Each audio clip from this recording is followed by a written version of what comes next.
वर्ध्यात कलाकाराने सुपारीपासून गणपती तयार करायचे ठरवलं आणि सुपारीला आकार देता देता महालक्ष्मी तयार झाल्यात। वर्धेतील म्हाडा कॉलनीमध्ये राहणारे तेजस भातकुलकर यांना लहानपणापासूनच कलाकारीचा छंद आहे आणि त्यांनी सुबक कलाकृती तयार केल्यात। गेल्या 11 वर्षांपासून सलग शाडूच्या मातीपासून घरीच गणपती ते बनवतात, घरीच विसर्जन करतात आणि त्याच मातीचा गणपती ते पुन्हा तयार करतात।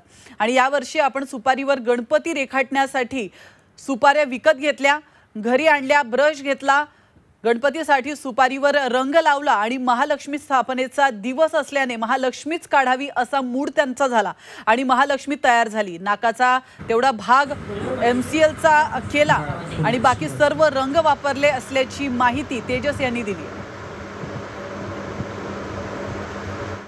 यावर्षी एक नवीन कल्पना माझ्या डोक्यामध्ये आली होती की या मूर्तीसोबतच मला सुपारीवरही गणपती बाप्पाची मूर्ती रंगवता आली तर म्हणजे मला अष्टविनायक तयार करता येईल।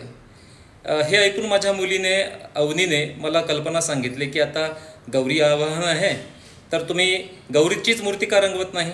मला ही कल्पना आवडली आणि मी एका सुपारीवर जवळपास 2.5-3 तास मेहनत करून एक चेहरा रंगवला जो घरी सगळ्यांनाच आवडला। त्यानंतर दुसऱ्या दिवशी पहाटे उठून मी पुन्हा दुसऱ्या मूर्तीवर आणखी एक चित्र रंगवलं गौराईचं आणि अशा तऱ्हेने 2 गौराई तयार झालेल्या आहे। त्याचा परिणाम तुमच्या समोर आहे।